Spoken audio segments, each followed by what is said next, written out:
It looks like the Cybertruck deliveries will be delayed, and I will tell you by how much. The InsideEVs contributor Tom Moloughney will discuss what could be the reason behind it. Elon Musk makes big claims about the Tesla's full self-driving achievements, warns his employees about the stock price, and talks about a potential merger with another automaker. Electrify America and Jeep show some sense of humor on Twitter. Lucid's factory is done, and we'll hear from their CEO about this huge achievement. We'll hear from the CEO of the Volvo Group as well, as they beat Tesla to the start of sales of an all-electric semi-truck, but is the range good enough to compete? Ford unveils the 0 to 60 time for its performance version of the Mustang Mach-E. I'll tell you what it is.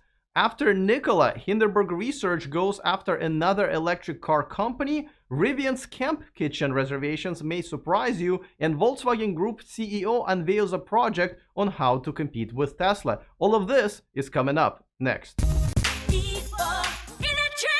Welcome to E4 Electric, your #1 source of electric car scoop. If you are interested in everything that's going on in a wonderful world of electric cars, just click on that subscribe button and the bell notification icon so you don't miss anything moving forward. Our top story is about the Tesla Cybertruck, and unfortunately it looks like Tesla will not start deliveries of the Cybertruck next year. Tesla sent out an email to some of the Cybertruck reservation holders encouraging them to lease another model of Tesla for the next 24 to 36 months until the Cybertruck becomes available. Now, I am a single motor Cybertruck reservation holder and I didn't get that email, so my feelings are kind of hurt.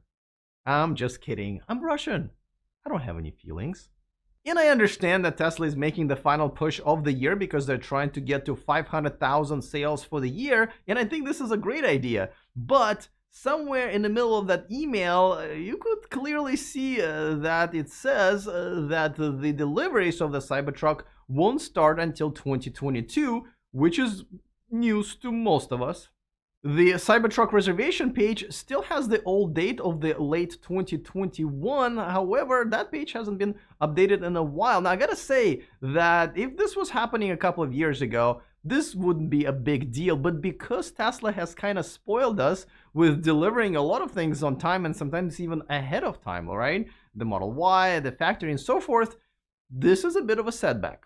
For more, we turn to another Cybertruck reservation holder who also got left out from this email list, who might actually have some feelings, the InsideEVs contributor Tom Moloughney. But before that, a quick reminder that this segment is sponsored by Electrify America, the largest public fast charging network in the United States that provides the freedom for all electric car drivers to go wherever they need to go, including coast to coast. With over 500 locations across the US, with more than 2,200 individual DC fast chargers nationwide and growing. Download their app to find any of those locations and sign up for their membership. Get started using the link in the description of this video. All right, Tom, so let me ask you, I mean, we know that Tesla hasn't delivered their models on time until very recently with the Model Y. They've delivered that half a year early, so that kind of gave me hope that this is going to be smooth sailing from now on. But even though their factory is on track, it seems like they are delaying the Cybertruck deliveries. What do you think about that? Yeah, well, I think we all had hoped that they had moved beyond this startup phase when they delivered the Y early. All the previous vehicles seemed to have some sort of delay, or they started producing very low quantity of them and had to ramp up over 6 to 8 months. But this is a different vehicle. This Cybertruck is something that nobody's built before. So I'm going to give them a little leeway here. Just hopefully it's not too big of a delay. Hopefully if they deliver this, early 2022, like they're saying, I don't think it's that big of an issue. Now, do you think this is a good idea for Tesla to try to get the reservation holders in another Tesla that they have right now to kind of keep them in the family, because the competition is heating up, with Rivian and a Hummer and so forth? Do you think it's a good trick? Well, there's nothing wrong with doing an end of year sales push, which is really what this is.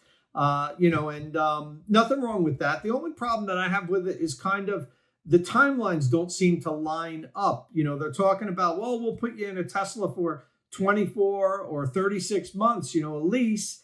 And the Cybertruck should be ready before 36 months.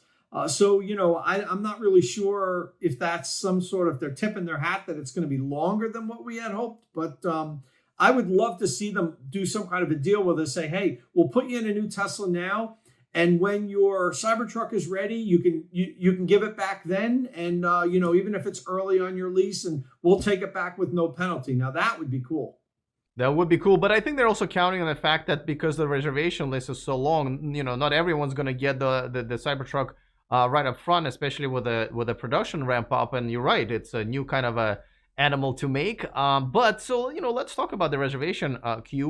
We know that with the Model 3, that was a very impressive one as well, but it ended up that most reservation holders ended up not actually going through with their reservations. Do you think the case with the Cybertruck is the same? I know we have over 600,000 reservations reported, but do you think all of these people, or half of these people, 10% of these people, are actually serious about moving forward beyond their $100 deposit? There's obviously going to be a percentage of them that doesn't, come through to fruition as a sale. Half, I think Tesla would love if half of them actually went through with a sale. Then you'd be talking about, a few years worth of production. We don't know how many they're going to be able to make, right off the bat. So yeah, that number's, that's a crazy number, 600, 700,000 reservations. They're not going to, sell. I would say they're not going to sell half of those, but I mean, other people will join in. So it's not like they're not going to sell that many vehicles, but a lot of people put that money down in the reservation, and it won't transition into a sale. We know that. Now, let's talk about something that I think kind of slipped off of a lot of people's radars, and it mentions in the actual email that the cheapest version, the $40,000 version of the Cybertruck, is not going to be here until 2023, but, makes me wonder, is it ever going to be here? I mean, correct me if I'm wrong, but besides Model X, pretty much all other models that Tesla has ever announced have always had their entry-level lowest price model completely canceled, including the Model Y. Yeah, people call it bait and switch, and Tesla has been doing this for a while. The Model S was going to be, $50,000 car, I think it was, and people see that in the headlines. Tesla to launch $50,000, long range electric car. Sure, it was supposed to be with the smaller battery, and they offered that for a very short period of time. Same with the Model 3. The secret menu, it was kind of like, going to a burger joint knowing to, order the Colonel special, and you get it with, a piece of chicken on top of the burger. But, it is what it is. I'd be surprised if Tesla was able to sell that entry level vehicle. It seems like, a whole lot of vehicle for really inexpensive price. I think we're going to kind of see the same thing where it's available for a little bit, and then one day Elon will tweet, "Hey, nobody wants the single motor, Cybertruck. It's why would you want a truck that only had 2-wheel drive? So we're going to drop it." So let's see. Maybe I'm wrong. I know I'm a bit cynical, but we've seen this with previous versions with Tesla. It's not the first time that they would have done something like that, but hopefully not. Don't forget to subscribe to Tom's channel, where he does the most in-depth reviews of home chargers, including dropping them into a freezer. You got to see that? I put the link in the description of this video. Before we get to some more exciting Tesla news and Elon Musk make sure that we had plenty this week, here's a little bit of humor from one of our sponsors, Electrify America and Jeep, out of all automakers. If you have followed some fun recent news, you have probably seen the pictures of a triangle prism with some resemblance to the one in the Space Odyssey movie that just appeared out of nowhere in a Utah desert and then a couple of months later mysteriously disappeared. Well, Electrify America and Jeep had some fun with it, showcasing their Photoshop skills, turning it into their own charging station and posting it on Twitter. See, you can use Twitter without lying or offending people. Back to more Tesla news, and Elon Musk made several comments last week that made some people turn their heads. First, Elon said that Tesla will reach full autonomy sometime next year, but it will only be available in places where it's legally allowed. And I guess it's that time of the year when Elon promises that. The last time he already promised us the robotaxis that would be driving people around and making their own car payments by the end of this year. As you can probably tell, that's not happening. Secondly, Elon has also mentioned that Tesla would be open to a merger with another automaker. Now, because Tesla is valued at so much more than the second most valuable Toyota, that it won't really be a merger, it will be more like an acquisition. But what would Tesla be really acquiring from another manufacturer? The tech? The factories that make gas cars? The loyal customers maybe? The talent? Well, I don't think there's much that Tesla would need from another manufacturer, but I can see a licensing deal maybe in the future. Elon also has sent out an email to all of the Tesla employees, which was obtained and published by Electric, in which he warned his staff that if they won't start cutting costs and turning more profits, this stock might actually plummet. Indeed, Tesla has only turned about 1% of profits this year, and pretty much most of it came from the sales of the green credits, though if I was to wish on an email that Elon would be sending to his employees, I would rather have him worry more about quality of the cars and customer service rather than making more money for the investors, though I do understand that that's his primary goal as the CEO. But cutting more costs, I don't know what he's talking about. It's not like Tesla is on some sort of a spending spree where they're spending money at the fastest rate as they possibly can spend it. That would be crazy. We're trying to spend money at the fastest rate that we can possibly spend it and not waste it. Okay.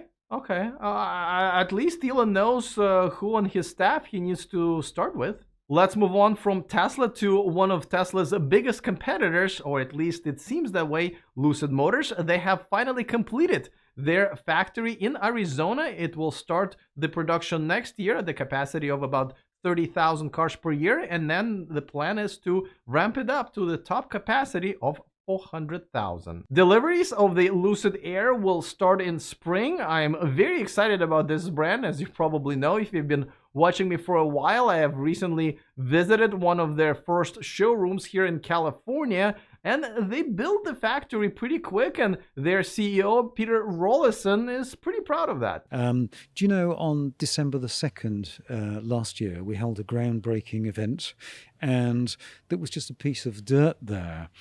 Next week, we're going to be building cars at that plant in under 9 months, from just groundbreaking to actually having cars coming down, albeit on a pilot line. Let's move on to another, what it seems to be a big rival that's coming up next year to Tesla. And of course, I'm talking about the Ford Mustang Mach-E. Ford has just come up with an upgraded version of the Mustang Mach-E GT model, and it will be essentially a performance edition. It will have 480 horsepower, the EPA range of 235 miles. The price tag will be a little bit over $60,000, but the 0 to 60, that's the big spec that Ford has just unveiled. It will be 3.5 seconds. In a couple of days, I will be traveling to Los Angeles to test drive the Mustang Mach-E. And yes, before you flood the comment section, the news journalists are considered to be essential workers, but of course, we will stay safe.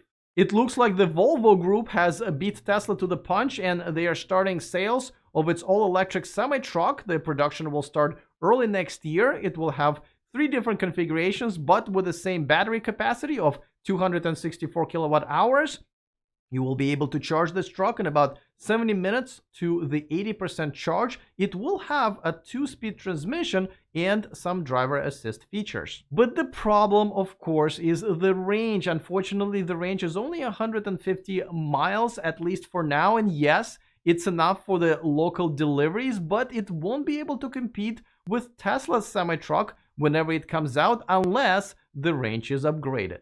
If you've been watching my channel for a while, you probably remember that I got to drive the prototype of this semi-truck. on a racetrack in Southern California, and it was a lot of fun, but at the same time, I got to meet the Volvo Trucks team, and they all sounded like they're very much committed to the electrification of the brand. I also got a chance to sit down and chat with the CEO of the Volvo Group, Martin Lundstedt, about why this is the right time for the brand to electrify. Of course, the advancements when it comes to the technology in itself, battery density, battery costs, but also, I mean, the business model, because we are into B2B, right?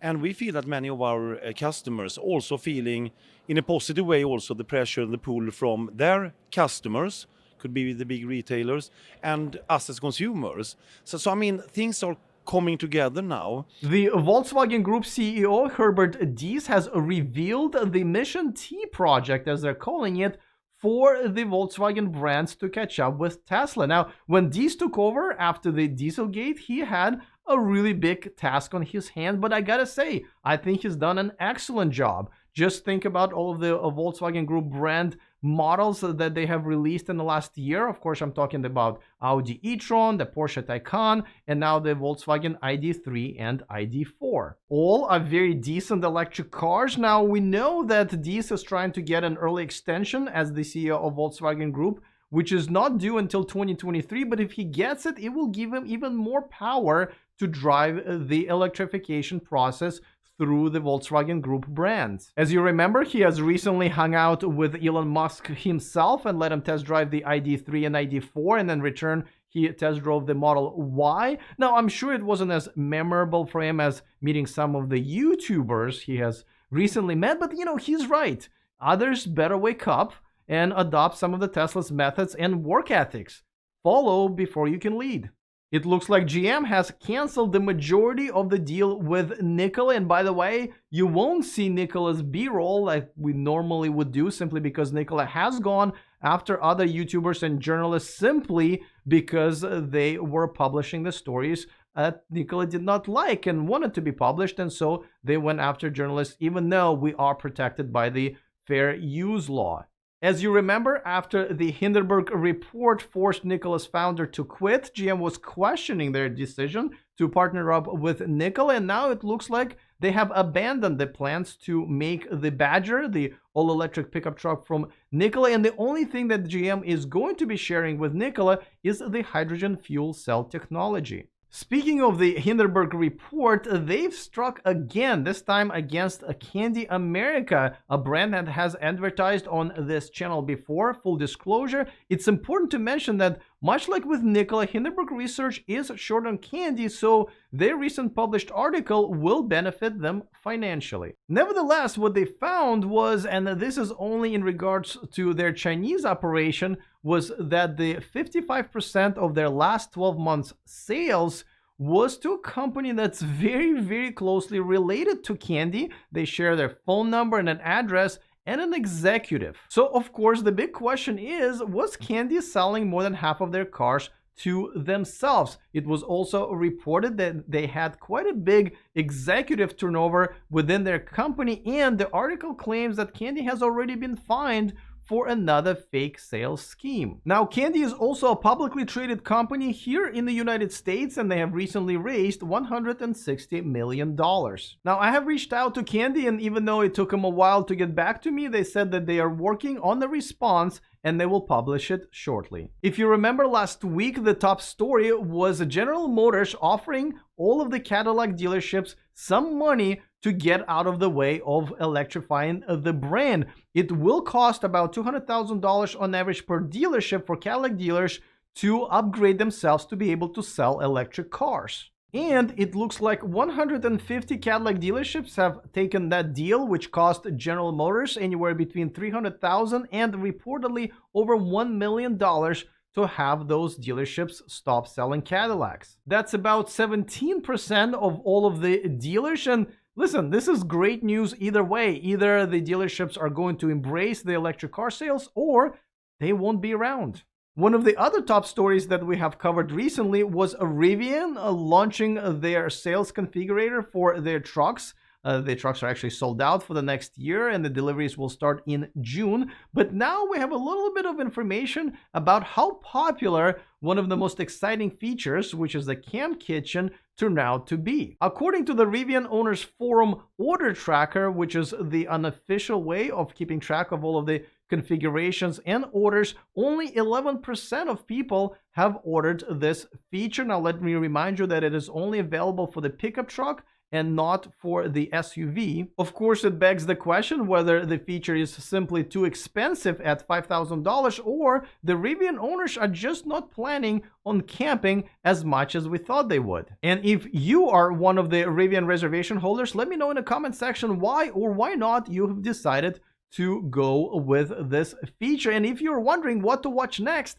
why not watch a video so fancy that I had to wear a tie for it? You see, I recently drove the Volkswagen Id4, and as a bachelor who's not only looking for a relationship but also for a new electric car, I found both processes very similar. So check out that video. I put a link in the description of this video, and if you're watching me on YouTube, it's up there. Looking forward to all of your comments. Other than that, see you guys next time, and remember to stay charged.